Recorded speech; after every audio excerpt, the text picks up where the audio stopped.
magpapadudod. Ako po si Gabby, 30 years old. Noong padulo ang summer ay nagkahiwalay kami ng boyfriend ko for 9 years na si Edric. Ang sakit, hindi ba? 9 years. Halos isang dekada ng pagmamahal at pag-adjust sa ugali ng isa't isa. Napunta lang pala sa wala. Iniwalayan niya ako kasi sabi niya ay nagkagusto na raw siya sa katrabaho niya. Ang honest naman niya masyado para umamin kaagad. Sa totoo lang, yung pagiging honest niya, ang una kong nagustuhan sa kanya noong nanliligaw pa lamang siya sa akin. At hindi ko inakala na ang ugali niyang yun din pala ang magiging dahilan para matapos din ang pagmamahala namin. Gustuhin ko mang ipaglaban siya pero para saan? Nagkagusto na siya sa iba, hindi ba? Ano pang laban ko roon? Lalo kung nag-iinit pa ang pakiramdam niya sa bagong pag-ibig na natagpuan niya. Ang pinakamasakit pa sa lahat ay nalaman ko after 2 weeks na nagkahiwalay kami ay nagpaplano na silang magpakasal. Nalaman ko pa sa boss niya mismo. Ako pa ang sobrang nasaktan. At akala ko ay makakayanan kong itago ang sakit. Lalo na kapag kaharap ko yung mga kakilala namin. Panay ang tanong sa akin kung kumusta na ako at kung may maitutulong ba sila sa akin. Mas lalong nakakapanghina ang mga concern nilang yon. Parang pakiramdam ko tuloy, namatayan ako. Kaya naman para makaiwas na sa pagpapakita nila ng concern sa akin ay naisip ko mag-travel. Lumayo. Baka sakaling makatulong sa paglimot ko. Sa pag-i-scroll ko sa Facebook ay nakita ko ang Buscalan Tour. Agad kong pinatos. Kinabukasan na agad ang simulan ng biyahe. Minadali ko ang pag-re-ready ng mga damit na kailangan ko. At makalipas ang ilang oras ay natagpuan ko na ang sarili ko sa Wangod Buscalan Tattoo Village, kung saan ay nakilala ko si AJ, kaedad ko lang. Kasama ko sa tour at sa kabuuan ng kwentong ito ay kasama ko siya papadudot.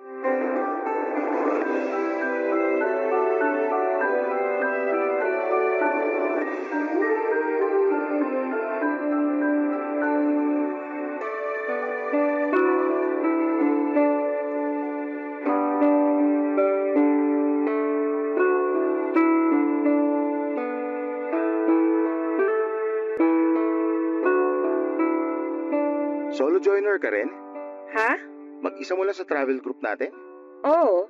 Mukhang hindi ka madalas sumasali sa mga travel group ah. Paano mo nasabi? Hindi mo alam yung term na solo joiner eh. Ikakamatay ko ba kung hindi ko malaman ang ibig sabihin yan?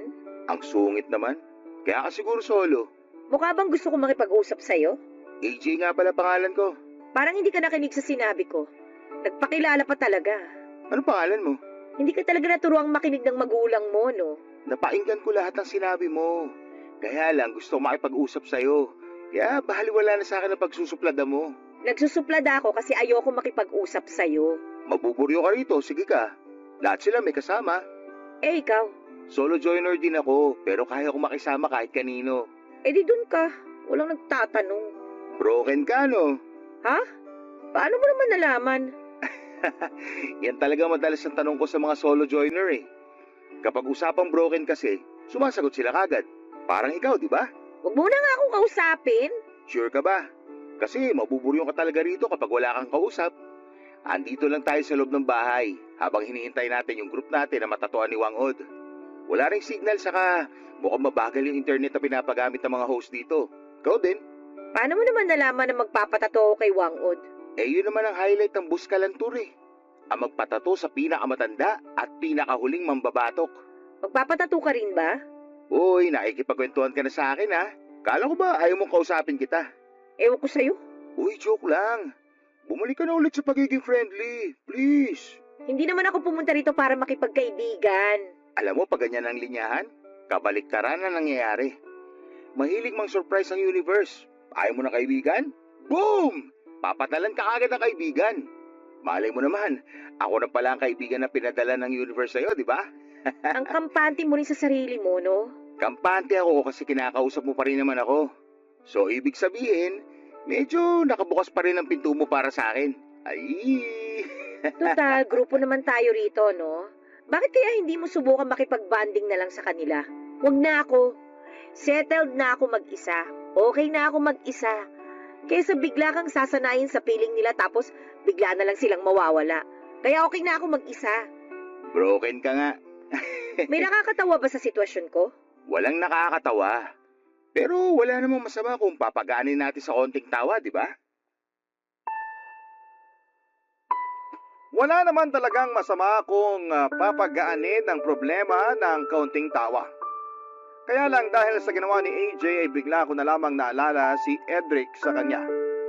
Sa unang pagkakakilala namin ni Edric ay pinatawa rin niya ako. Lugmok ako noon sa problema sa mga magulang ko dahil kakahiwalay lamang nila. Wala akong ibang mapagsabihan at malapitan. Madalas akong tumatambay sa isang milk tea shop sa malapit sa amin. Doon ako nagpapalipas ng buong araw para lamang maiwasan kong umuwi ng bahay. Ayokong makita ang katotohanan na hindi na kami buong pamilya. Ayokong makita na wala na si tatay at kaming dalawa na lamang ni nanay ang magkasama. Nasa ganong sitwasyon ako nang magpakilala si Edric sa akin. Sinupladahan at tinaboy ko si Edric tulad ng ginawa ko noon kay AJ. Pero tulad ni AJ ay porsigido si Edric na mapagaan kung anuman ang mabigat na dinadala ko. Doon ako nadali. Doon na ako nahulog. Hindi ko sinasabing nakikita ko si AJ bilang potensyal na sasalo sa akin. Ayoko muna. Hindi pa ako handang makakilala ng lalaking sasalo sa akin at ayoko lang siyang nakakaharap dahil pinapaalala lamang niya sa akin ang mga naging masasayang araw ko kasama si Edric. Pinapaalala din niya sa akin na nagwakas na ang masasayang araw na yon. Kaya naman sinubukan ko nang iwasan si AJ. Nasa sulok lamang ako lagi at nagkukunwaring busy sa aking cellphone kahit na wala naman akong ibang makalikot doon dahil wala naman akong signal at hirap din akong makasagap sa kanilang wifi. Kaya lang ay porsigido si AJ na samahan ako. Lapit siya ng lapit kahit na ilang beses ko na siyang sinubukang itaboy, papadudot.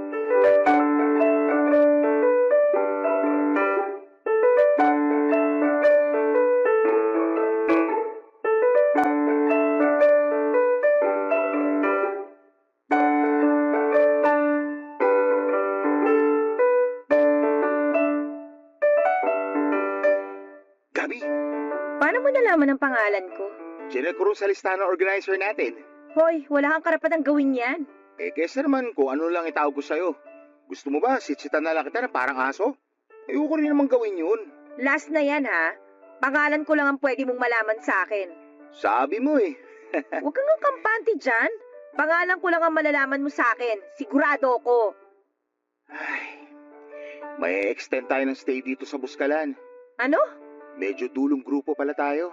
Hindi ba marunong magpa-reserve ng slot ang organizer natin? Hindi kasi pwedeng reservation dito. First come, first serve policy sila rito.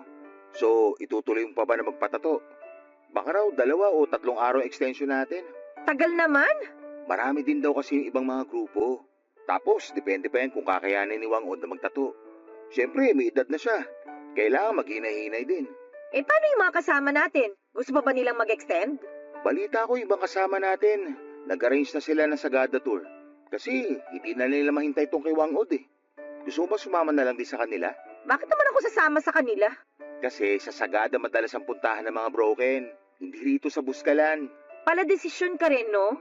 Kahit saang lugar pwedeng puntahan ng mga broken. Ayos yan. At least may kasama pa ako rito habang naghihintay na matatuan ni Wang Od.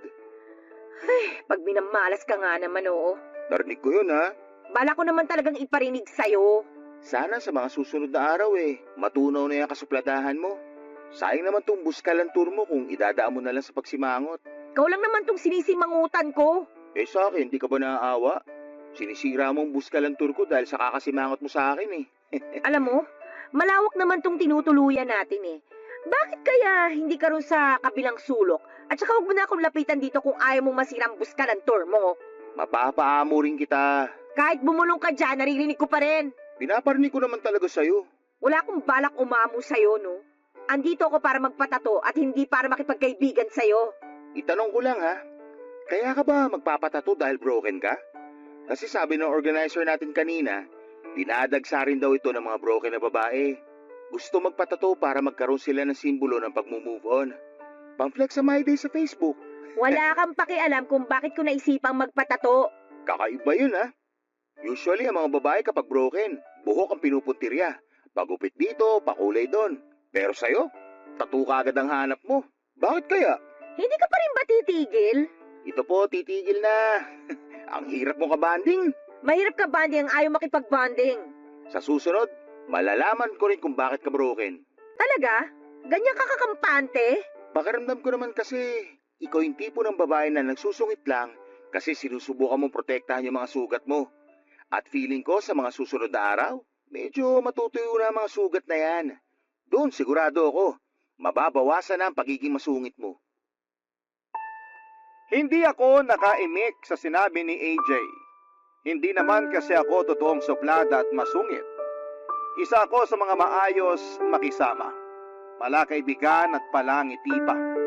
Kaya lang dala ng sugat ko mula kay Edric ay kinailangan kong iharap ang pagiging suplada ko para makaiwas na may makatabig ng mga sugat ko, Papa Dudut. Tama si AJ. Pero hindi ko yon sinabi sa kanya dahil parang pinayagan ko lang siya na lapitan ako at kalkalin ang sugat ko. Hindi pa noon yun tuyo at umalis na rin si AJ pagkatapos noon at naligo na lamang. Hindi naman ako nilapitan ng iba pang mga kasama namin sa grupo at napansin na rin kasi nila kung paano ko supladahan si AJ. Kaya alam na rin siguro nila na hindi ako basta-basta pwedeng lapitan. Para akong asong nasugatan, Papa Dudut. Tumatahol para maprotektahan ang sarili mula sa mga taong pwede pang manakit at mangdiin sa sugat namin. Umiga ako sa kahoy na sahig na tinutuluyan namin. Nakatingin lamang ako sa kisame dahil sa pananahimik at pag-iisa ko ay naalala ko bigla ang nakaraan ko. Isa sa mga pangarap naming gawin ni Edric noon ay ang pumunta sa Buskalan para magpatato kay Wang Od. Couples tattoo, sabi nga nila, balak naming magpa 3 dots tattoo sa gilid ng braso namin. Ilang beses kaming nag-schedule noon pero sa hindi namin may paliwanag na kadahilanan ay lagi na lang may dumarating na sitwasyon para baguhin ang schedule namin. Pero kailangan naming pumasok sa trabaho dahil may mga biglang problema na kailangan ng tulong namin. O di naman kaya ay biglang magkakaroon ng problema sa mga pamilya namin at kailangan namin silang damayan. Minsan naman ay biglang may magkakasakit, isa man sa amin. Napansin na naming dalawa yon ni Edric, kaya sinabi na lang namin na makakapunta rin kami sa Buskalan para magpatato kapag pwede na talaga. At hindi na hahadlangan ng nasa itaas. At doon ako napaluha sa pag-alala ko sa naging usapan namin yon ni Edric. Dahil mukhang tinabla na nga ng nasa itaas ang plano namin yon dahil pinaghiwalay na kami habang buhay. Barangay Love Stories. Barangay Love Stories. Ang plano namin ni Edric na sabay na magpatato ay ginawa kong mag-isa nang magkahiwalay kaming dalawa. Alam kong para hindi yon madali at parang papasakitin ko lamang ang sarili ko sa ginawa ko. Pero gusto ko lang patunayan sa lahat, lalo na sa sarili ko, na pwede ko pa rin gawin ang mga naplano naming dalawa ng mag-isa. Gusto kong patunayan na kaya kong gawin yon kahit na wala na siya. Oo, at mas magiging masakit pa ang alaala ng mga plano namin ni Edric kesa sa mismong proseso ng tattoo, pero kailangan ko yung tiisin at gawin. Gusto kong magkaroon ng simbolo sa katawan ko na nakaya ko ang sakit. Pumayag nga ako mag-extend ng stay sa Buskalan. Total ay nakapag-leave naman ako sa trabaho. Kailangan ko lang din na malayo muna sa mga lugar na nakasanayan ko para makahinga ng kaunti ang puso ko. Alam ko na kapag nasa Maynila lamang ako ay pwedeng madaanan ko ang isa sa mga lugar na madalas naming pinupuntahan ni Edric. Hindi ko pa kayang lakaran yon. Kaya mabuti na rin siguro na nagstay pa ako sa Buskalan. Aaminin kong medyo naburyong na rin ako noon lalo't sinabayan pa ng ulan ang pananatili namin doon. Hindi kami makalabas dahil delikado ang daanan palabas ng Buskalan kapag umuulan. Kaya naman minabuti kong makipag-usap na lamang kay AJ. Wala namang masama. Kaming dalawa lang noon ang nasa loob ng tinutuluyan namin. Kami na lang dalawa ang kasama sa tour dahil nagsilipatan na lamang sila para sa Sagada Tour. Kaya nasolo namin ang hindi kalakihan na tinutuluyan namin, Papa Dudut.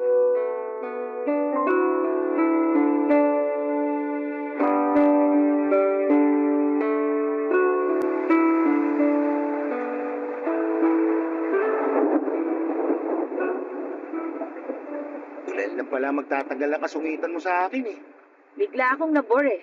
Okay lang. Tatanggapin kong rasong yan. Bored na rin ako eh. Yung organizer natin na doon sa kabilang bahay, nakikipagmaritesan. Bakit hindi ka nalang sumama sa kanya? Gusto mo lagi may kabanding, di ba? Eh paano ka? Ayaw naman kitang iwan mag-isa rito. Salamat. Nakakabigla tong panahong to, no? Summer pero grabe yung buhos ng ulan. Ang lakas pa. Hindi ko to inaasahan. Pati panahon lolokohin ka, no?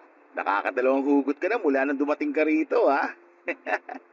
Mukhang makakaisang dosena ka bago tayo umalis dito. Che, palibasa hindi ka makarelate sa pagiging broken ko kaya ganyan ka mang-asar. Ay, teka. Broken ka rin? Saan ang hugot mo? Ako yung broken na walang hugot. So, ikaw yung broken version 2.0. Malinis na version. Walang hugot. Sana all. Pero hindi halatang broken ka, ha? Magaling lang siguro ako magdala. Ay, sorry naman sa akin na nakabuyang-yang ang pagiging broken. Magkakaiba naman kasi ang mga tao sa pagdadala ng sakit na nararamdaman. Ayos lang din yan sa'yo. Wala namang masama dyan. Iisa lang naman ang goal nating lahat, ang makamove on. Okay lang ba kung magkwento ka kung ano nangyari sa'yo? Magkukwento ka rin ba tungkol sa sugat mo?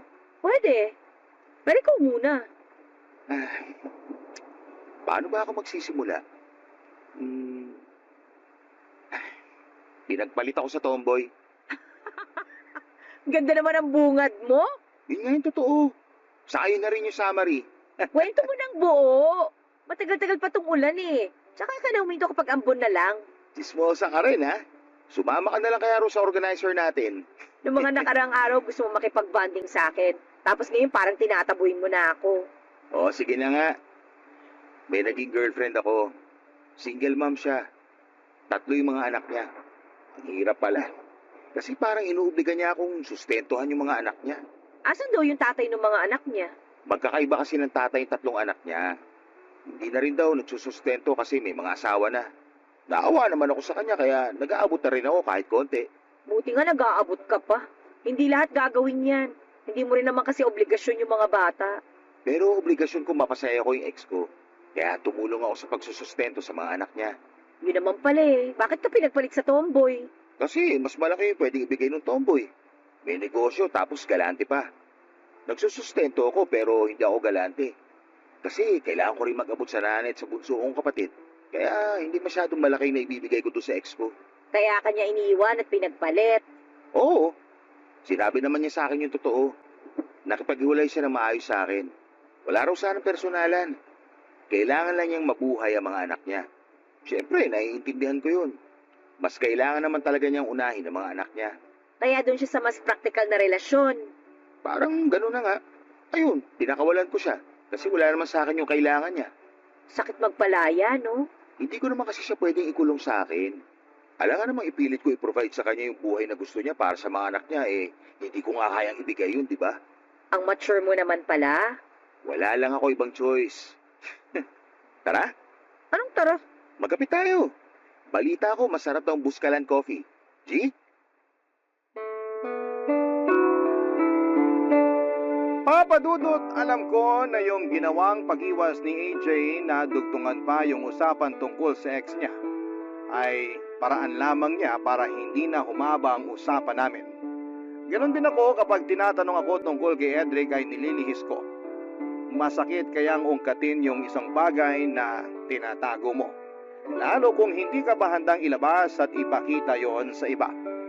Minsan nakakainis din yung ibang tao na hindi nila tantanan yung mga broken na katulad namin ni AJ. Ano bang pleasure ang makukuha nila kapag nakikita nila kaming nasasaktan habang binabalikan ang nakaraan namin? Tumayo na ako sa pagkakaupo sa sahig at sinamahan si AJ na magtimpla ng kape. Nagpakulo lang kami ng tubig sa takore at doon na rin namin hinalo ang Buscalan coffee. Mura lang ang kape nila, 100 piso ang kape at nakalagay yon sa plastic na pangyelo.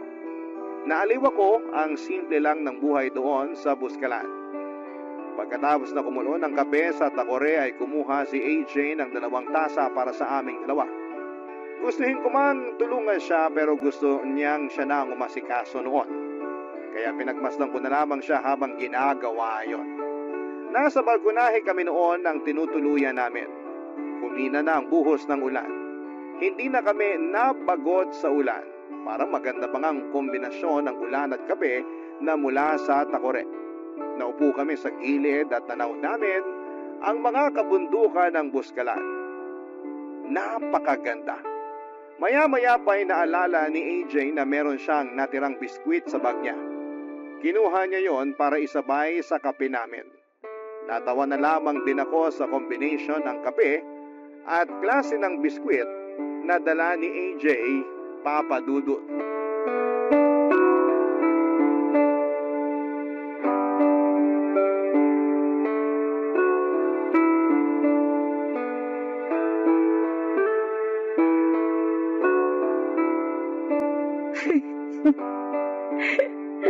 Anong nakakatawa?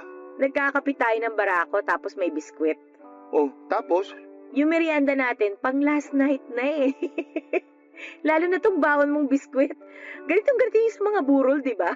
Uy, grabe ka naman. Pero totoo nga, ito'y nakalata. Tapos dinadakot na lang ng plastic na mangkok kapag ihahain na sa mga naikilamay. Alam ah. Ako yung tagadakot ng biskwit sa burol ng tatay ko noon eh.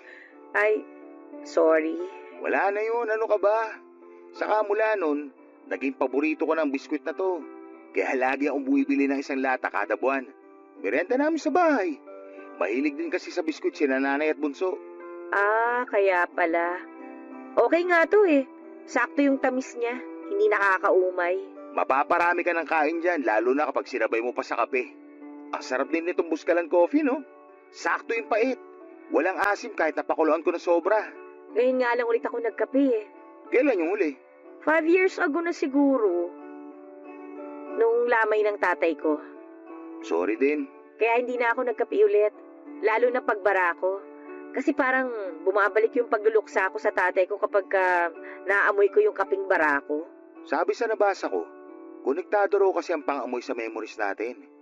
May nagsasabi sa parte ng utak natin na may kinalaman sa emosyon at memories. Eh paano kung hindi ko na maiwasang makaamoy ng kaping bara ko? Forever na ba ako magluluksa dahil lang natitrigger ng utak ko yung emosyon at alaala ko? Ewan. Pero pwede sigurong ikonekta mo na lang yung amoy ng kaping barako sa isang masayang alaala. Ha? Paano?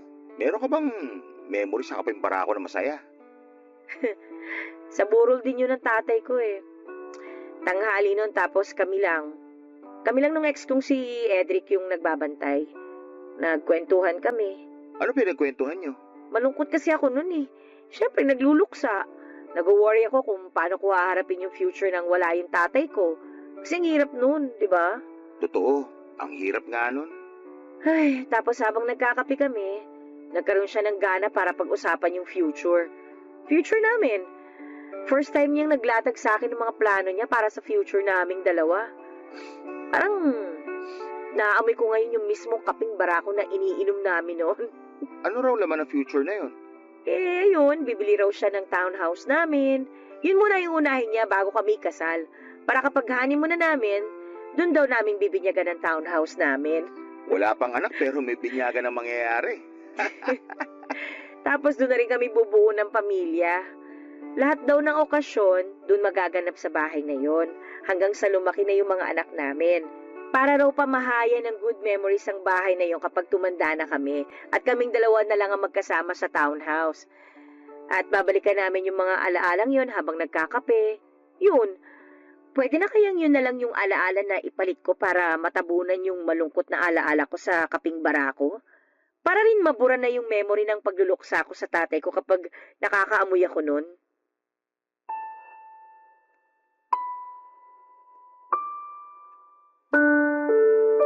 Tiningnan lamang ako ni AJ nang nilatag ko sa kanya ang tanong ko.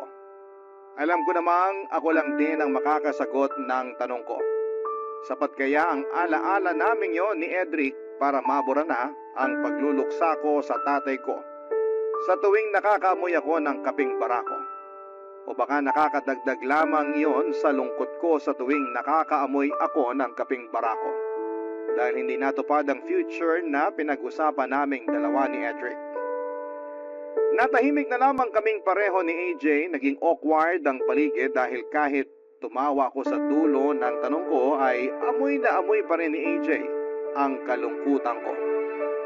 Tumingin si AJ sa mga kabundukan habang kumakagat ng biskwit. Ako naman ay bumalik sa pag-inom ng Buscalan coffee. Hanggat maaari ayokong huminga habang umiinom ng kapeng yon. Dahil nga bukod sa ibinabalik ng amoy na yon, ng mga alaala ng pagluluksa ko sa kamatayan ng tatay ko, ay binabalik din ito ang mga alaala ng mga plano ni Edric para sa future namin. Tahimik pa rin ako noon at iniisip na baka meron pa akong ibang masayang alaala sa amoy ng kapeng barako. Yung amoy na walang koneksyon, isa man kina Edric o kay tatay. Pero walang mahagilap ang utak ko. Tanging ang mga mapapait lang na alaala ni Edric at tatay ang nahalukay ko. Biglang pumait ang kapeng ininom ko. Itinigil ko muna pansamantala ang paghigop at nakiusap ako kay AJ. Nakuhanan ako ng tubig. Mabilis namang ginawa yun ni AJ at inabot yon sa akin. Nanginginig akong kinuha yon at ininom. Walang amoy ang tubig, malinis at kahit papaano papadudod ay nawala ang mapapait na alaala ng dalawang lalaking naging mahalaga sa akin. Mga taong nagpasaya sa akin at nagpalungkot. Barangay Love Stories. Barangay Love Stories. Papadudot, naging masaya ako na nakakausap si AJ at kahit papaano ay naiibsan ang lungkot na nararamdaman ko sa paghihiwalay namin ni Edric. Nakahanap ako ng kaibigan. Yung kaibigan na hindi ka balak husgahan. Hindi ka pipilitin na magkwento tungkol sa sakit na nararamdaman mo. Hinahayaan niya lamang ako magkwento kung ano lang yung kaya ko at ganoon din ang ginawa ko sa kanya. Naging komportable kaming irespeto ang mga nakaraan ng bawat isa. Kaya sa Buscalan ay hindi naging mahirap ang paghinga. Hindi naging mahirap magpatuyo ng sugat. Minsan talaga ay kailangan mo lang ng isang katulad mo o di naman kaya isang taong makakaunawa sa sugat mo. Sa sitwasyon ko at si AJ yon, pareho. Nagpa-extend na nga rin kami muli sa pag-stay sa Buscalan. Kahit kami na noon ang dapat sasalang para magpatato, ay pinauna muna namin ang mga nahuli kesa sa amin. Natawa na lang ang organizer sa amin, paano ba naman kasi, nung una ay para kaming tubig at langis na hindi pwedeng mapagsama. Pero noong mga oras na yon ay hindi na rin kami mapaghiwalay pa. Maski ako ay nagulat sa mabilis na pagiging close naming dalawa. Nagulat na nga rin ako dahil naibalik ni AJ ang hilig ko sa pagkakape. Hindi na ganoong kapait ang bumabalik sa aking alaala sa tuwing naaamoy ko ang kaping barako. Dahil wala na akong ibang maalala kundi yung masayang usapan namin ni AJ sa tuwing nakakaamoy ako ng kape. Unti-unti ay kumupas na ang masasakit na alaala ni Edric at tatay kapag naaamoy ko na ang kumukulong kape sa takore. Yan ang mga bagay na naranasan ko.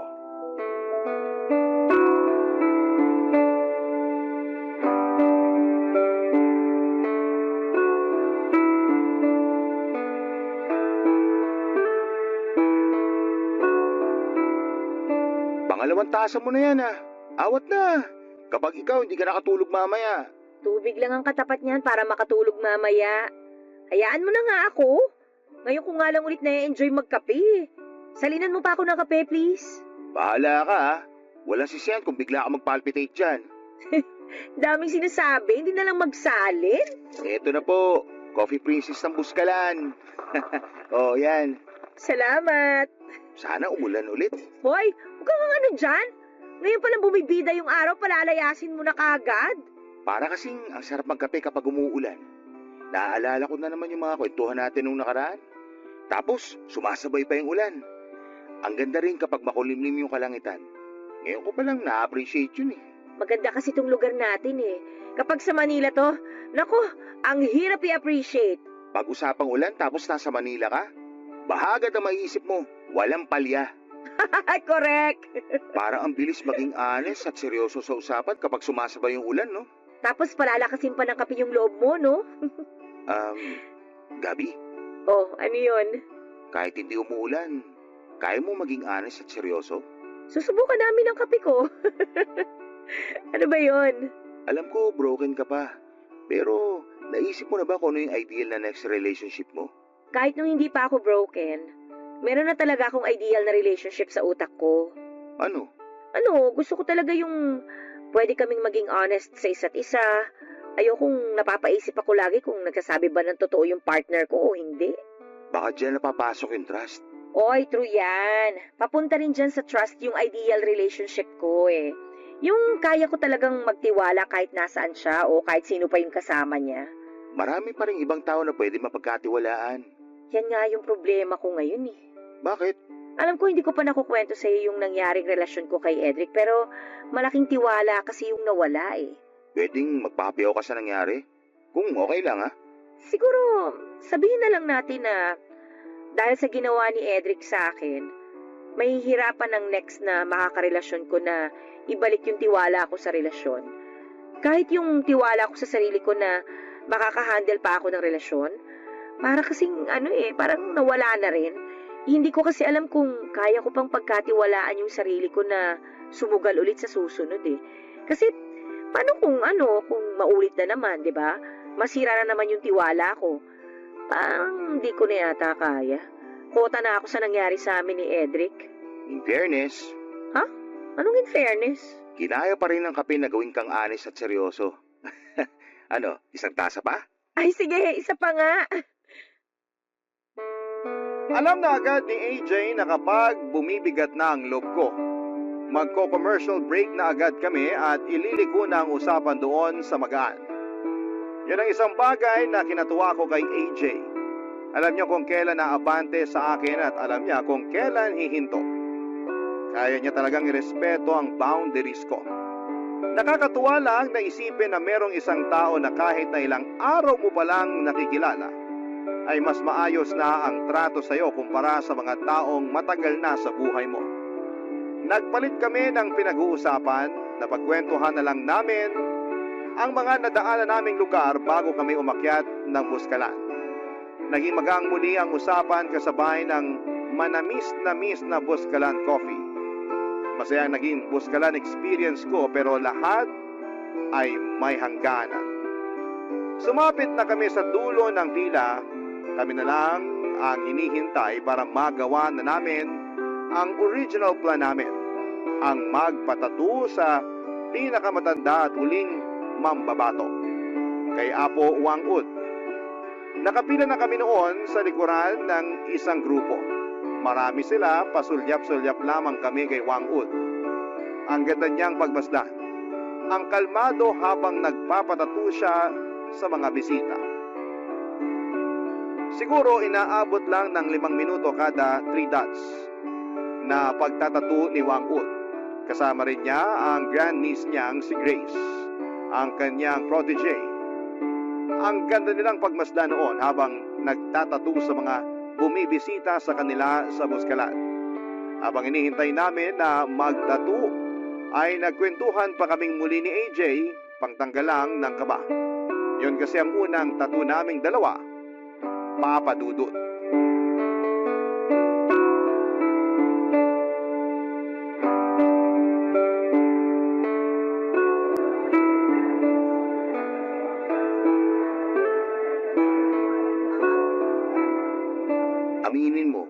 kalmado ka. Eh ikaw, hindi? Pero mas kinakabahan ka. Takot kasi ako sa karayom. Hindi naman karayom ang gagamitin. Tinik daw. O di mas nakakatakot. For the experience na lang to. 5 minutes lang naman yan. Tapos, hintayin na lang natin na gumaling. Mabilis lang naman gumaling ang tato. Sana ganun din ang pusong sugatan. Sabi ko na may last hugot ka pa eh. Anong last? Meron pa mamaya pagsakay natin sa van pag-alis dito. Pauwi na pala tayo ng Manila. Parang kailan lang nagpapalpitate tayo sa kape ng Buskalan, no? Parang kailan lang, suplada ka sa akin. At ngayon, Paminsan-minsan na lang.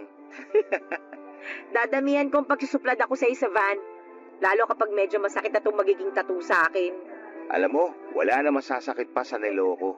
Wow! Kung kailan pa uwi, tsaka natutong humugot. Pambihira naman, no? Natuto ako sa'yo, master eh. Alam mo, na-enjoy ko tong experience na to. Ma-enjoy mo pa kaya mamaya kapag tinatatuan ka? Walang iiyak ha? Ine-expect ko na naman yung sakit ng pagpapatato. Tsaka parte naman talaga ng buhay na makaramdam ka ng sakit, di ba? Oo, pero wag naman sana araw-araw. Lumilipas din naman ang sakit. Pati ang saya lumilipas din, no? Yun lang. Gabi, Ano na naman? nagsusuplada ka na dyan eh. Hindi pa nga tayo nakakasakay ng van. Eh, kinakabahan na nga kasi ako eh. Malapit na ako. Oh. Matagal pa yan. Mukhang magpapahinga ulit si Apo. Ano ba kasi yun? Wag na lang pala. Oh, tingnan mo to. Mambibitin pa. Hindi na lang sabihin. Nahiya na ako bigla eh. Sabihin mo na, huwag ka na mahiya. Pagbalik natin ng Manila at pagbalik natin sa realidad, maalala mo pa kaya ako? Alam mo bang nagpa-reserve na ako ng 5 plastic ng Buskalan coffee? Araw-araw kong iinumin at aamuyin yun para maalala ka lang. Ako, hindi ko na kailangan ng Buskalan coffee. Kahit 3-in-1 lang ang matimpla ko, maaalala pa rin kita. Ang drama! Epekto ba ng kaba mo yan? Panira ka talaga ng moment, no? O ano bang moment yung sinasabi mo dyan? Paano kaya kapag bumalik tayo ng Manila magkita ulit tayo? Kasi? Kasi friends na tayo at mahilig na tayo pareho sa kape. Baka lang mamiss mo na may kasama magkape. Malapit na rin ang tag-ulan. Baka hanap-hanapin mo yung honest at seryoso na kausap. Nandito lang naman ako. I-add mo lang ako sa Facebook at kalat ka rin na ako sa mga gusto mo. Naku naman, marami na akong friends sa Manila. Hindi ko na kailangan ng dagdag na kaibigan. Pero manliligaw, pwede ba?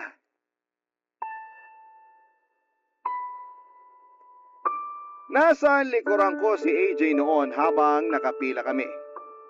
Hindi ko siya malingon para matingnan. Mas lalong hindi ko siya masagot sa naging tanong niya. Malakas ang kabog ng dibdib ko. Hindi ko alam kung dahil yon sa napasobrang kape na ininom ko o dahil sa tanong ni AJ. Hindi ko napaghandaan ang tanong ni AJ na yon at hindi ko naisip na babalakin niyang manligaw sa akin. Naghihintay si AJ ng sagot mula sa akin at mabuti na lamang at gumalaw na ang pila. Binago ko ang usapan at tinuro ang grandniece ni Wang Od na si Grace. Sinabi ko na mukhang magaan ang kamay ng protege ni Wang Od. Baka magpataturin ako sa kanya. Mukhang nuggets naman ni AJ ang ginawa kong pagpapalit ng topic. Sinangayunan niya ang sinabi ko at balak din daw niyang magpatato kay Grace bilang ando na rin naman kami papadudot. Nang kami na ang sumalang ay halos hindi ko naramdaman ang sakit sa pagpapatato kay Wang Ud. Kasi mas nangingibabaw sa utak ko at puso ko ang naging tanong ni AJ sa akin noon. Pwede bang manligaw? Paano ko ba sasagutin yon? Aaminin kong nagkaroon ako ng crush kay AJ dahil sa naging koneksyon naming dalawa papadudot.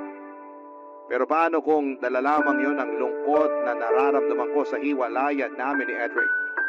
At baka nadadala lamang kami sa ganda ng lugar ng Buskalan. Kaya gano'n na ang mga emosyon namin.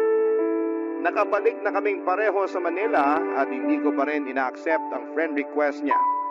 Ilang buwan na ang nakakaraan mula nang nakaalis na kami sa Buskalan. Pero patuloy ko pa rin siyang iniiwasan. Marami siyang messages sa akin pero ni isa ay hindi ko nire-replyan.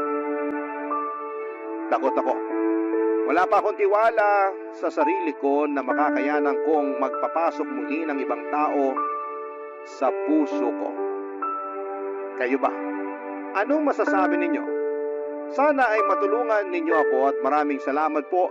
Isa ako sa mga masusugid na tagapakinig ng Barangay LS. Ako ang inyong kapuso at kabarangay forever, Gabby. Dear Papa Dudut, magandang araw sa iyo at sa mga kabarangay natin na katulad kong mahilig makinig sa Barangay Love Stories. Ako si Nini, 54 years old, taga Mandaluyong at kasalukuyan ay nasa bahay na labang ako habang abala sa muntigong tindahan na pinundar ng anak kong si Eric. Magkakasama kami sa bahay ng asawa at dalawa niyang anak dahil hindi raw ako magawang pabayaan ng anak ko na mamuhay mag-isa. Mahal niya raw ako tulad ng pagmamahal ko sa kanya at malaki ang utang na loob niya sa akin dahil ginapang ko ang pagpapalaki at pagpapaaral sa kanya kahit na mag-isa na lamang ako noong araw. Sa totoo lang, Papa Dudut ay may asawa naman ako. Kasal kami ng tatay ni Eric na si Oscar pero pagtungtong niya ng 10 taong gulang ay ng babae ito at nagloko sa kasal namin. Hindi nagtagal ay nagkahiwalay kami matapos nitong ibahay ang babae niya at nagpakalayo-layo sa loob ng 8 taon hanggang sa makatungtong ng kolehiyo ang anak ko.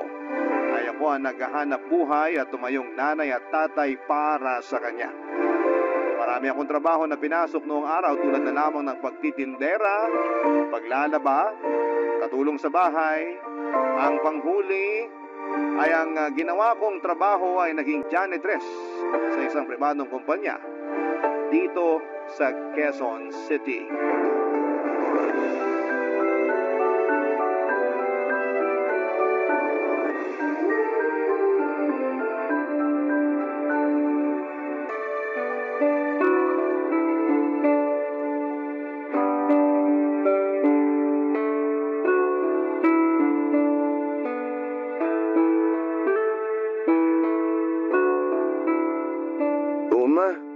Bakit naman po nakangiti kayo dyan? Wala naman. Natutuwa lang ako sa iyo, anak. Saka bagay na bagay sa iyo yung uniforme mo. Napakagwapo mong tignan. Akala ko po may dumi ako sa mukha eh. Wala ah. Speaking of mukha, ma, di ba kay lolo ako nagmana? Nakuha ko yung kagwapuhan niya. Akala ko sasabihin mo sa tatay mo. Kay papa, hindi po ako sa kanya nagmana. O bakit naman? Eh gwapo naman ang tatay mo. Hindi ko na maalala yung mukha niya kung gwapo pa siya o hindi. Basta kinakalimutan ko na siya. Mula nung pinagpalit niya tayo dun sa babae niya. Hanggang ngayon ba? Hindi mo pa rin napapatawad ang tatay mo? Hindi ko po siya kayang patawarin ng ganun-ganun na lang matapos lahat ng mga atraso niya sa atin. Pinabayaan niya tayo. Iniiwan. Pinagpalit sa iba. Kung hindi niya ginawa yun, di sana hindi kayo magkakandakuba sa pagtatrabaho para lang mabuhay at saka mapag-aral ako. Siya dapat ang gumagawa nun eh. Pero tungkulin ko rin naman yun kasi nanay mo ko. Hindi kita pwedeng pabayaan, lalo na nung mga panahon na yun. Nandun na nga po tayo, kaya sobrang nagpapasalamat po ako sa inyo kasi di niyo ako pinabayaan. Yung ibang mga magulang dyan, hinahayaan na mapariwara yung mga anak nila kasi hindi nila maitaguyod. Pero kung magkasama kayong dalawa ni Papa sa pagpapalaki sa akin, hindi niyo sana sinusolo lahat ng mga responsibilidad. Kaso wala eh, tinakasan niya tayong dalawa. Pero matagal na yun. Hanggang ngayon ba hindi mo pa rin kayang kalimutan yung nangyari? Ma, wala pong dahilan para kalimutan ko yun kahit na bumalik pa siya dito sa bahay ngayon. Eric naman. Sorry po ma, pero matagal ko nang sinabi sa sarili ko na hindi ko siya mapapatawad. O siya, sige, wag na natin pag-usapan yung tatay mo. Eh imposible namang bumalik pa siya. Sana nga hindi na siya bumalik. Sana lang talaga. Hindi naman natin siya kailangan eh. Pag nakatapos na ako ng pag-aaral, hindi nyo na kailangan magtrabaho, ma. Ako na magtataguyod sa ating dalawa. Kakayanin naman nating dalawa eh, kahit na wala siya. Maiba tayo, anak. Ready na ba yung mga gamit mo? Opo, ready na. Sigurado ka, wala ka nang naiwan. Sigurado po, ma. Hinanda ko na po kagabi lahat ng mga gagamitin ko, tsaka chinek ko rin po kanina. Kaya wag na po kayo mag-alala. Hindi na naman po ako bata eh. College na ako, ma. Malaki na po ako. Para sa akin, kahit ano pang edad mo, ikaw pa rin yung Eric na hinahatid ko nun sa school. Bilang nanay, hindi na mawawala sa akin na mag-alala, lalo unang araw mo sa kolehiyo. Hindi ka ba kinakabahan? Kinakabahan po, pero kakayanin. Oo, ganyan nga. Lagi mong tandaan na anumang sitwasyon, kayanin mo. Opo, yan po ang turo niyo sa akin eh. Kayo kaya ang role model ko. Nambola ka na dyan. Di po ako nang bobola ma, totoo yung sinabi ko. Ay nako, mana ka talaga sa pinagmanahan mo. Sa inyo lang naman po ako pwede magmana eh. Sige na, anong oras na Baka mahuli ka pa sa klase mo dahil traffic. Mahirap na. Okay, sige ma, alis na po ako. Sige, mag-iingat ka. Ikaw ma, alis na po ba kayo? Aalis na rin ako maya-maya. Maaga pa naman eh. Maglilinis muna ako rito sa bahay.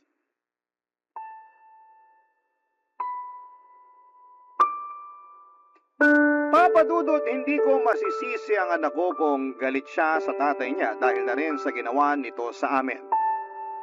Pero ayoko namang lumaki siya na namumuhi sa sarili niyang ama dahil kung ako ang tatanungin ninyo ay matagal ko nang napatawad si Oscar. Oo, nandun pa rin ang pagkadismaya ko sa kanya dahil sa pangiiwan niya sa amin ni Eric para sumama sa ibang babae. Pero habang lumilipas ang panahon, Papa Dudut, natatabunan ang pagiging abala ko sa trabaho at pag-aaruga sa anak namin ang galit ko sa kanya at sa mga ginawa niya sa amin.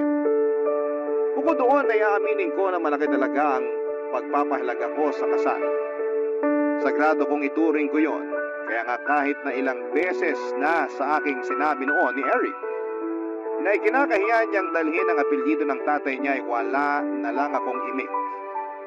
Pero sa kaloob-looban ko ay mahalaga pa rin sa akin ang natatanging bagay na yon. Dahil yun na lang ang pinangahawakan ko para masabi na minsan, ikinasal ako sa lalaking minahal ko. Ganon ang paniniwala ko hanggang isang araw ay bigla na lamang nagbalik sa buhay namin si Oscar, Papa Dudut.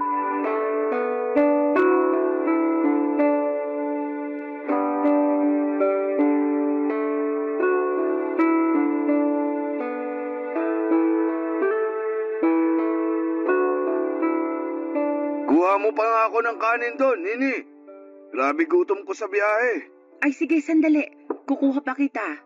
Sa sobrang tagal kong hindi nagbiyahe, muntik ko nang makalimutan yung daan pa uwi rito sa atin. Ang dami nang nagbago. Marami na rin tinayong mga tindahan at gusali. Oh, eto na yung kanin mo. Sige, kumain ka pa. Salamat. Ikaw, hindi ka ba kakain? Tapos na kami kumain ng anak mo. Nasa na nga pala si Eric? May binili lang sa malapit na tindahan. May project daw sila kaya lumabas pagkatapos kumain. Siguro malaki na yung anak kong yun, no? Oo, binata na. Natangkaran ka na rin yata. Maiba tayo. Saan ka pa ba galing yan? Sa San Andres, Quezon. Galing ako dun kaya inabot ng halos 8 oras yung biyahe. Sakit na nga ng puwetan ko sa matagal na pagkakaupo. Doon ba kayo nakatira nung babaeng pinalit mo sa akin? Ha? Oo. Doon kami sa probinsya nila.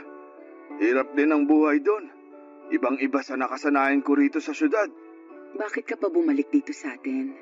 Siyempre. Gusto ko nang tumira kasama niyo rito ng anak natin. Saka patay na rin yung kinakasama ko nung nakaraang taon pa. Tapos napag-isip-isip ko na ayoko nang tumira doon kaya bumalik na lang ako rito. Buti na lang, di kayo umalis sa bahay natin. Ma, nandito na po ako. Papa? Oh, Eric, ang laki mo na. Nak, magmano ka sa papa mo. Ayoko. Bakit ako magmamano sa kanya? Ano bang ginagawa niyo rito? Bakit pa kayo bumalik? Gusto ko na ulit kayong makasama ng mama mo tumira sa bahay natin. Hindi ka ba masaya? Bakit ako magiging masaya? Alam niyo, sana hindi na lang kayo bumalik sa buhay namin ni Mama. Aba, bastos ka. Huwag mo namang pagsalitaan ng ganyan ng papa mo. Bakit hindi? Bigla na lang siyang uuwi dito sa bahay tapos ang kapal na mukha niya na sabihin na gusto niyang tumira dito kasama tayo? Ano yun? Ganun na lang yung kadali? Baka nakakalimutan mo. Pamamahay ko rin to. Hindi ko nakakalimutan yun. Pero nawalan na kayo ng karapatan dito sa bahay na to mula nung iwan niyo kami ng mama ko. Huminahon ka muna. Tatay mo pa rin naman ang kausap mo. Saka tama naman siya. May karapatan pa rin siya sa bahay natin kasi asawa ko pa rin siya. Magumising nga kayo. May asawa bang nang bababae tapos iiwan kayo? Tapos na yon. Sabi ng papa mo, wala na rin daw yung kinakasama niya. Patay na, kaya bumalik siya sa atin. Ganun. Kasi namatay yung kinakasama niya kaya gusto niya nang bumalik dito sa atin. Ang kapal naman ng mukha niyan. Eric naman. Dami mo namang satsat eh. Mama mo nga, tinanggap ako ng maayos. Tapos ikaw, kung ano-anong sinasabi mo sa akin. Ay nako, lumaki ka lang, naging bastos at palasagot ka na. Mukha namang di mo pa kaya sarili mo. Ang dami mong daldal.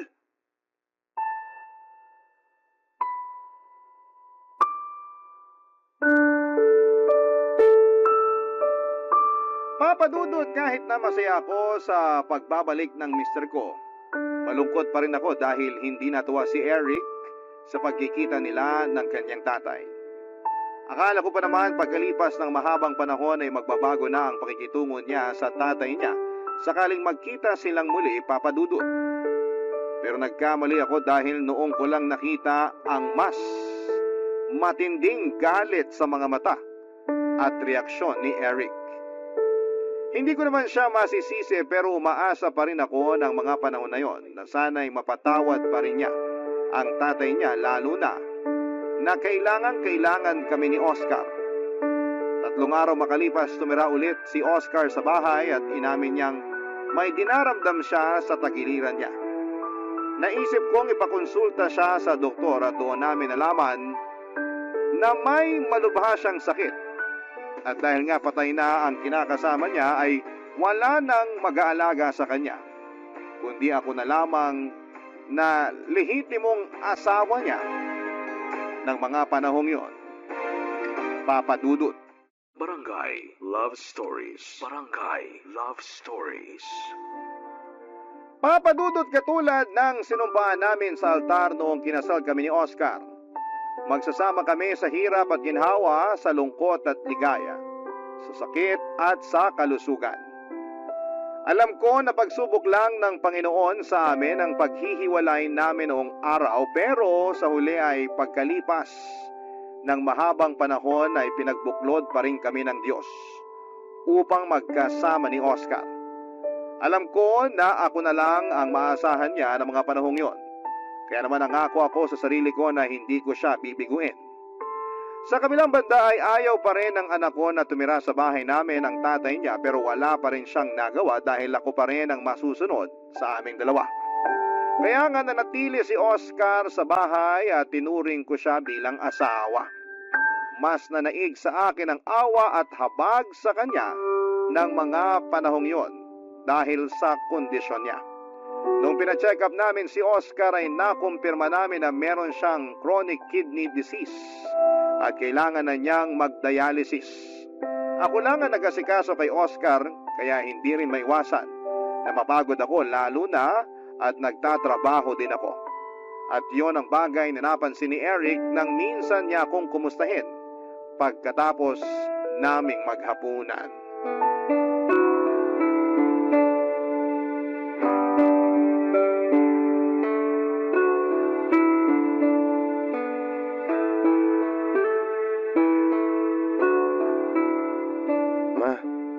Kumusta na po pakiramdam niyo? Eto, masakit ang katawan. Ang dami naming ginawa kanina sa trabaho. Paano? May client audit daw ang mga boss bukas, kaya dami naming nilinis. Napapansin ko po, dumadalas na yung pananakit ng katawan niyo Baka naman kayo na yung magkasakit niyan. Iinuman ko na lang to ng gamot mamaya bago matulog. Bukod sa pag-inom ng gamot, kailangan niyo rin magpahinga. Oo. Lagi rin akong puyat, gawa ng tatay mo. Nini, halika nga rito sa may sopa. Ano bang problema nun? Bakit siya sumisigaw? Baka may kailangan lang ang tatay mo. Teka, nandyan ako, Oscar. Ano yun? Ano yun? Kanina pa kayo nagbubulungan ni Eric dyan sa tabi. Ako ba yung pinagbubulungan nyo? Hindi Bakit naman namin gagawin yun? Ewan ko. Siguro pinag-uusapan nyo ako. Kasi pabigat ako sa buhay nyo. Oscar naman. Buti alam mo. Ano ka mo? Di mo narinig? Sige, uulitin ko. Sabi ko, buti alam mo. Buti alam mo na pabigat ka lang dito sa bahay na to. Pabigat ka lang sa aming dalawa ni Mama. Sumusobra ka na talaga. Ako pa ngayon ang sumusobra? Ikaw, kumusta? Kumusta ka? Hindi ka ba sumusobra? Huwag mong pagsalitaan ng ganyan ng papa mo. Nakakainis kasi. Akala mo kung sinong boss kung makasigaw. Hari-harian dito sa bahay pabigat naman. Pasalamat ka, masakit tong katawan ko. Kaya di ako makabangon sa pagkakahiga ko rito sa sofa. Kung hindi, makakatingin ka talaga sa akin ng suntok. Talaga ba nananakot ka pa? Ganyan na nga kalagayan mo. Ikaw pa matapang? Kapal ah. Anong sabi mo? Eric, tumigil ka na. Huwag mo nang pagsalitaan ng ganyan ng papa mo. Kita mo na ngang may iniinda siya, oh. Oo ma, kitang-kita ko yung iniinda niya. Malamang karma niya yan sa pag-iwan niya sa atin noon. Naturingan ka pa namang nag-aaral, pero bastos ka. Gusto mo ba ng ganyanan? O sige, ikaw nga padre de pamilya pero naghanap ka ng iba. Iniwan mo kami ni mama. Anong sabi mo? Ano yan, bingi-bingihan ka na naman? Hindi mo na naman narinig? Ano, ulitin ko pa ba? Nini, pagsabihan mo nga yung anak mo. Anak, tumigil ka na sabi. Hindi ko mapigilan ma Akala mo kasi kung sino to kung makaasta. Pabigat lang naman siya. Tingnan mo yung sarili mo ma. Hindi ka sana mapapagod ng ganyan Kung sa tuwing pag-uwi mo rito, hindi mo naiintindihin tong taong to. Kaso hindi Sabit na nga, paalaga pa. Di ba? Walang kwenta talaga. Tsaka ma, tingin nyo ba hindi ko napapansin kung paano kayo trato nito? Kung sigaw-sigawan ka na lang kung utus-utusan ka, akala mo kung sino? Akala mo naging mabuting padre de pamilya sa atin? Pero choice ko naman yun. Choice ko na pabalikin ulit sa buhay natin ang tatay mo. Sino na lang ang tatanggap sa kanya pag hindi ko ginawa yun? Hindi na natin problema yon ma. Bahala na siya sa buhay niya. Matanda na siya. Nasabi mo lang yan kasi anak ka lang. Hindi ikaw ang asawa. Pag nagkaroon ka na ng asawa, maiintindihan mo na sagrado ang kasal. Maiintindihan mo ng husto kung bakit hindi ko magawang bitiwan ng tatay mo. Kahit na nagkasala siya sa akin noon.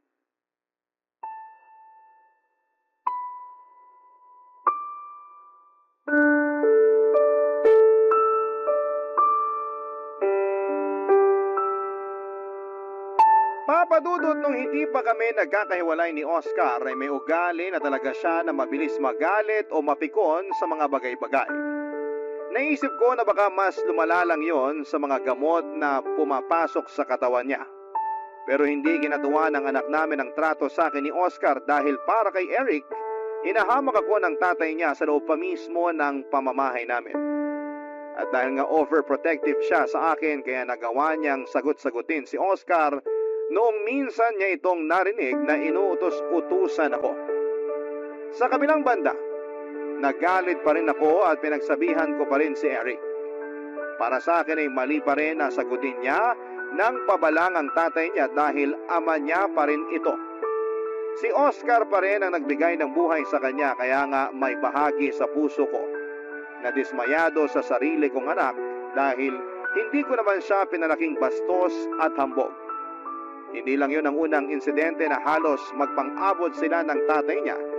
Dahil pagkalipas lang ng ilang araw ay may sumunod pang tagpo na masasabi kong mas malala, Papa Dudut.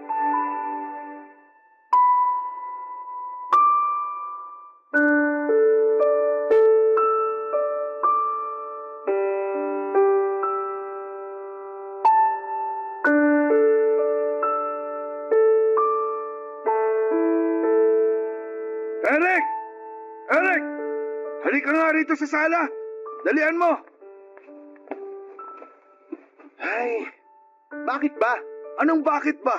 Kanina ka pa dun sa kwarto mo. Ano bang ginagawa mo? Wala ka nang pakialam dun. Pambihira. Hanggang ngayon ba, hindi mo pa rin ako napapatawad? Nakuha mo pa talagang itanong yan? Kahit kailan hindi kita mapapatawad. Kasi walang kapatawaran yung ginawa mo sa amin ng mama ko. Matagal na yon. Kaya kung ako sa'yo, mag-move on ka na. Hindi yung hanggang ngayon, ganyan pa rin trato mo sa akin. Tatay mo pa naman ako. Di ka ba naaawa sa akin? May sakit na nga ako, oh. Bakit ako maaawa sa'yo? Buti nga yan Nagkasakit ka. Nakuha mo yung karma mo. Ano ba kasing kailangan mo? Ba't mo ko tinawag? Nagugutom na ako. Wala pa ba nanay mo? Wala pa. Baka nag-overtime sa trabaho. Wala bang makakain dyan? Iinom pa kasi ako ng gamot. May natitirang kanin sa kaldero. Meron pang ulam mo dun sa plato sa lamesa. Yun ang kainin mo. Ayoko na nung ulam. Nakakasawa na eh. Kapal naman ang mukha mo. Nakuha mo pa magsawa. Wala ka namang ambag dito sa bahay na to. Ikaw pa yung malakas ang loob na mamili ng kakainin mo. Pabigat ka na nga, reklamador ka pa. Bakit ka ba ganyan magsalita? Tatay mo pa rin naman ako. Wala akong pake. Simula nung umalis ka sa bahay na to, nawalan na ako ng tatay. Nawalan na ako ng respeto sa'yo. Para sa akin, patay ka na. Kaya huwag kang umasta na akala mo kung sino ka. Ang hirap kasi sa mga kabataan ngayon, mapagtanim ng galit sa mga magulang. Kung makapagsalita ka, akala mo perpekto ka na. Pero walang-wala naman ako kung ikukumpara sa'yo. Kasi ikaw, kampon ka ng demonyo. Kahit na ganyan patingin mo sa akin, mahal na mahal pa rin ako ng nanay mo. Tingnan mo, tinanggap niya pa rin ako sa bahay at buhay niyo. Kahit na iniwan ko siya noon para sumama sa iba. Patunay lang yon na patay pa rin siya sa akin. Kaya di niya ako kayang tiisin. Aray ko! Bakit mo ako sinuntok? Kulang pa yan sa lahat ng ginawa mo sa amin ni Mama. Sa lahat ng mga pang-iinsulto mo sa kanya. Eric, tama na! Bitawan niyo ako, Ma. Tuturuan ko lang ng leksyon yung taong yan. Kapal ng mukha niya. Awatin mo yung anak mo, kundi papatulang ko na yan. Pwede ba? Manahimik ka na lang dyan, Oscar. Ako pa talaga? Oo. Ikaw lang naman yung panggulo rito. Nagugutom lang naman ako. Nagugutom ka? Di kumain ka sa kusina mag-isa. Hirap kasi sa'yo, wala ka ng silbi, ang arte-arte mo pa. Tumigil ka na. Huwag mo nang bastusin ang tatay mo. Bakit hindi ko babastusin yung taong yan? Siya yung una ng bastos sa akin, Ma. Pero hindi pa rin sapat na dahilan yon para suntukin mo siya. Tingnan mo. Lalo mo lang dinagdagan yung sakit na nararamdaman niya. Sabi ko nga kanina, kulang pa yung suntok ko na yun sa kanya sa lahat ng mga naging kasalanan niya sa ating dalawa, Ma. Bakit ka ba kasi pumayag na pabalikin siya dito sa bahay natin? Mas maayos pa nung tayong dalawa lang eh. Kaya naman natin. Sana, Ma, hinayaan mo na lang siya na magdusa sa sakit niya. Di ba ganun naman yung ginawa niya sa atin noon? Hinayaan niya tayo na magdusa? Lahat ng nararanasan niya ngayon, karma niya yan. Kaya dapat hindi siya tinutulungan.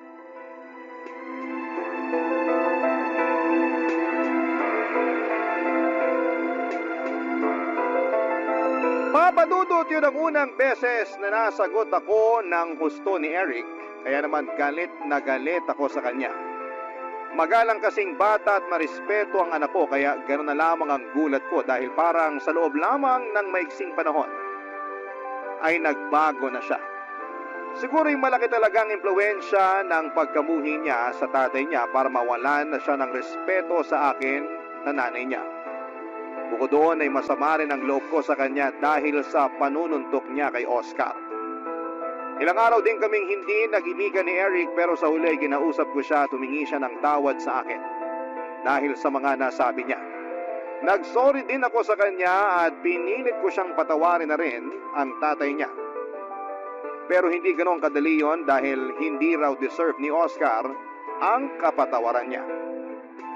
Napabuntong hininga na lamang ako at pilit na tinanggap sa aking puso ang desisyon ng anak ko.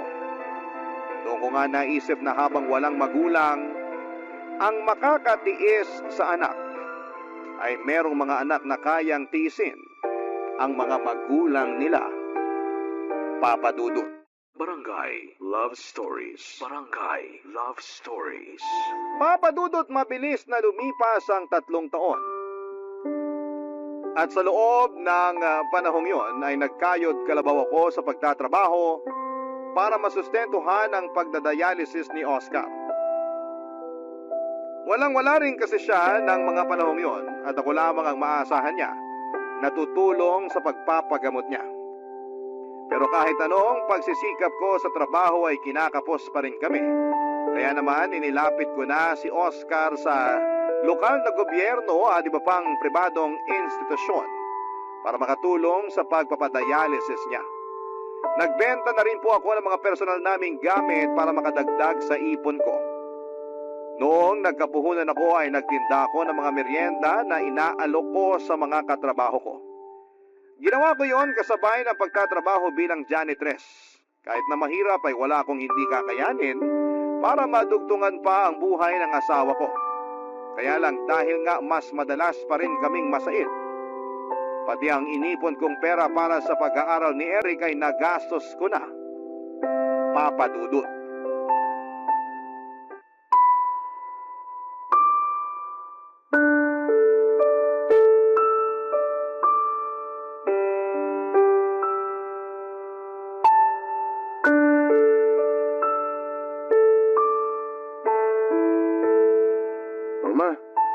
problemado kayo ah. May nangyari po ba? Oo, anak. May kasalanan ako sa'yo. Ano po yun? Yung pera kasing inipon ko para sa graduation fee mo at sa iba pang bayarin mo sa eskwelahan, nagastos ko. Pampadialysis ng tatay mo. Kapos na kasi tayo eh. Ngayon, hindi ko alam kung saan ako kukuha ng pera para sa nalalapit mong graduation. Ay, ayos lang po yun. Ako na pong bahala dun. Paanong ikaw na ang bahala? Eh wala ka pa namang trabaho. Pwede naman po ako mag-part-time dun sa coffee shop na pinagtatrabahuan ng kaklase ko. May bakante daw po sila, niyayaya niya ako. Sigurado ka ba? Baka mahirapan ka ha? Mukhang hindi naman ako mahihirapan, ma. 6:00 hanggang 10:00 ng gabi lang naman ang duty ko kung sakali. Yung perang kikitain ko dun, makakatulong sa akin yun para may pambayad ako sa graduation tsaka pambili ng susuot kong damit. 4 na buwan na lang naman din, ma. Makakagraduate na ako. Salamat anak. Sa totoo lang, nahihiya ako sa'yo. Bakit naman po kayo nahihiya sa akin? Yang kailangan mong magtrabaho para makapag-ipon ng pambayad sa graduation at iba pang gastusin sa eskwelahan. Hindi na kinakaya ng sweldo ko na tustusan pag-aaral mo dahil nga sa sitwasyon ng papa mo. Ay, ayos na po yun. Pag nakagraduate ako, matutulungan ko na rin po kayo dito sa bahay. Huwag po kayong mahiya sa akin. Wala naman po kayong dapat na ikahiya. Salamat talaga dahil naging maunawain at matulungin kang anak. Mana po kasi ako sa inyo. Maunawain kayo tsaka matulungin. Kaya nga, kahit na anong kasalanan ni Papa noon, tinanggap niyo pa rin siya. Tinulungan, pinagamot. Noong una hindi ko po talaga maintindihan yun kung bakit ganun yung naging desisyon niyo. Pero nitong huli, naisip ko rin na baka nga tama kayo sa sinabi niyo sa akin. Na kapag nakapag-asawa na ako, tsaka ko lang maiintindihan kung gaano kasagrado ang kasal. Oo, kasi hindi naman lahat ng tao perpekto. Lahat nagkakasala. Lahat nagkukulang. Ultimo ako. Kaya nga nung bumalik sa buhay natin ang papa mo, sinabi ko sa sarili ko na nakahanda ulit akong gampanan ng pagiging asawa ko sa kanya. Kaya nga nakakabilib kayo, May. Kasi kinaya niyo yun. Tapos ipinagpatuloy niyo pa yung pagiging asawa niyo sa kanya kahit na mahirap. Mahal ko ang papa mo Ganun talaga yata pag nagmamahal ang tao. Kaakibat na nun yung pagsasakripisyo at pagpapatawad. Ikaw ba? Kumusta na ang pakikitungo mo sa papa mo? Napatawad mo na ba siya, anak? Hindi pa rin, ma. Pero sinusubukan ko naman. Naiinis lang kasi ako sa ugali niya kapag mainit yung ulo niya. Lalo na pag nakikita ko yung trato niya sa inyo. Inis na inis ako. Akala mo kung sino Pero pinipigilan ko yung sarili ko kasi wala naman ako magawa. Alangan naman palayasin ko siya rito. Pagpasensyahan mo na lang siya pag nagkakaganon. Baka epekto na rin ang gamot sa kanong sakit niya. Ay, ano pa nga po ba? Pagsasabihan ko na lang din siya. Pero sana, mas lawakan mo pa yung pag-intindi mo sa tatay mo. Tulad nga po ng sabi ko, ma. Sinusubukan ko naman po talaga Salamat ulit, anak. Salamat talaga, ha?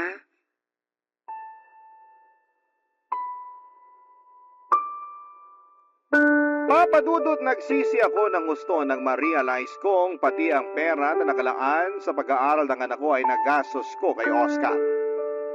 Para ako natauhan ng mga panahong yon pero buti na lamang at maunawain si Eric. Kahit na hindi pa rin siya sangayon sa pagkupkup ko sa tatay niya, paggastos at pag-aalaga rito dahil may sakit ito ay hindi na pinaramdam sa akin ng anak ko ang mga bagay na yon. Salip ay siya na ang nagkusang tumulong sa akin sa pagtatrabaho para mapaaral niya ang kanyang sarili. Makalipas nga ang 4 na buwan ay nakapagtapos na sa kolehiyo si Eric at siya na ang naging katukatulong ko sa pagtatrabaho para masuportahan ang dialysis ni Oscar. Pero sa totoo lang, dumating na rin ako sa punto na nahiya na ako sa anak ko dahil nagkaroon pa siya ng responsibilidad sa tatay niya. Pero sinabi lang sa akin ni Eric na ginagawa niya yon para matulungan ako dahil mahal niya ako. Hindi nagtagal ay umalis na ako sa kumpanyang pinagtatrabahuhan ko at nag-focus na lamang ako sa pag-aalaga kay Oscar. Kaya lang ay parang walang pinagbago ang ugali at pakikitungo sa amin ng asawa ko. Akala mo kung sino pa rin siya na hari sa pamamahay namin kung umasta siya, Papa Dudut.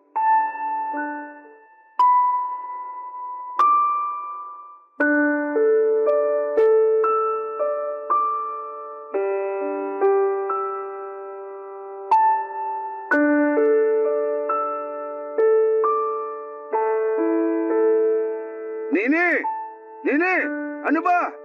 Kanina ka pa dyan sa banyo. Ang bagal-bagal mo. Ano ba kasing problema mo? Kakapasok ko lang sa banyo. Kakapasok daw. Parang kanina ka pa dun. Marunong ka pa sa akin. Huwag mo na ako pagsalitaan ng ganyan, ha? Ano bang kailangan mo? Masayin mo mga binti ko. Kanina pa nangangalay Sa totoo lang, pagod ako, Oscar. Kanina pa ako naglalaba, di ba? Halos katatapos ko nga lang. Wala nang lakas tong mga kamay ko para masahihin ka pa. Ano ba naman yan? Sino na lang magmamasahe sa akin?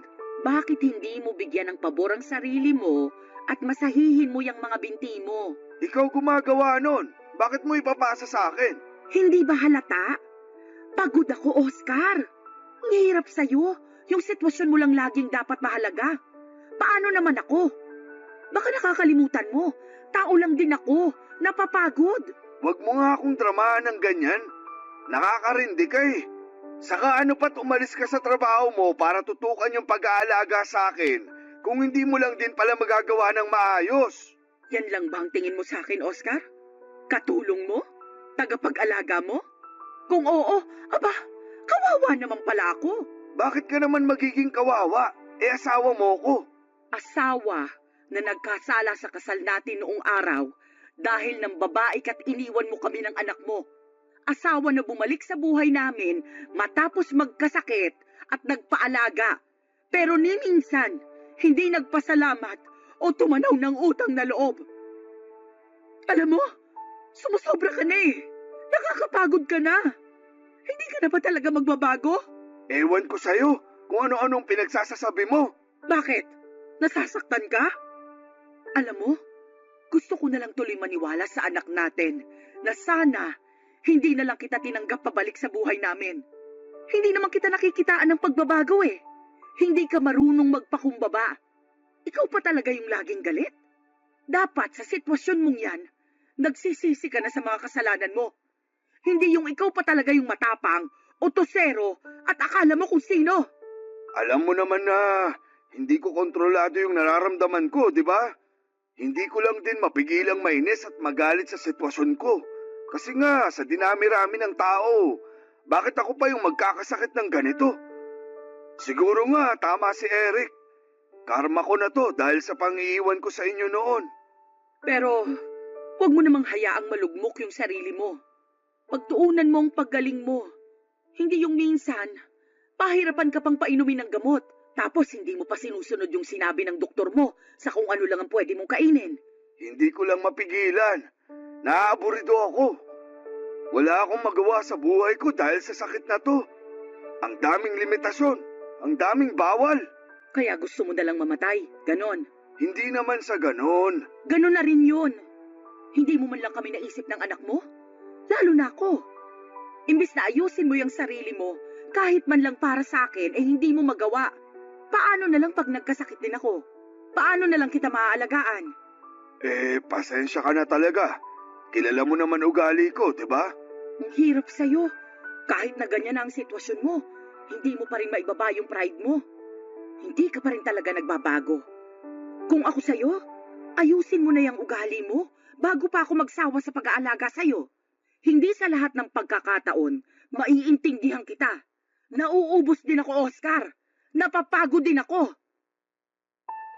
Papa Dudut dala na rin ng matinding pagod at frustration ng araw na yon kaya nasabi ko ang mga masasakit na salitang yon kay Oscar. Kitang-kita ko na tinalabanan siya ng mga sinabi ko at nalungkot ng gusto pagkatapos noon. Pero ramdam ko na gumaan ang loob ko matapos kong mapakawala ng mga bagay na matagal ko nang kinikimkim sa dibdib ko. Napakatigas kasi ng ulo ni Oscar. Mataas ang kanyang pride at nakakapagod na alagaan. Pero dahil mahal ko siya at asawa pa rin ang turing ko sa kanya, Kaya ako ginawa ang mga bagay na yon kahit na nakakapagod na. Sa huli ay kinakitaan ko naman ang pagbabago si Oscar at mas naging madali na siyang alagaan at kausapin hanggang sa mga huling sandali niya, Papa Dudut. Dahil sa lumala niyang sakit ay binawian ng buhay ang mister ko taong 2015. Malungkot po ako sa pagkawala niya pero wala akong pinagsisisihan na italagaan ko siya hanggang sa bawiin na siya ng may kapal sa amin. Bago tuluyang mawala si Oscar, ay humingi siya ng tawad sa amin ni Eric at nagpasalamat sa pag-aalaga ko sa kanya. Para sa akin ay sapat na yon para tuluyang palayain sa kamatayan ang aking pinakamamahal na asawa. Sa kasalukuyan ay inaabala ko na lamang ang sarili ko sa pagtitindahan at pakikinig sa programa ninyong Barangay Love Stories. Nalilibang kasi ako at nakaka-relate sa mga istoryang ibinabahagi ng mga kabarangay natin. At sa tulong ng manugang ko ay nakapagsulat ako ng kwento na pinadala namin sa inyong istasyon. Hanggang dito na lamang po ang sulat ko at maraming salamat po sa iyong programa and more power and God bless sa inyong istasyon. Ang inyong forever na kapuso at kabarangay. At super fan ng inyong programa, Nini.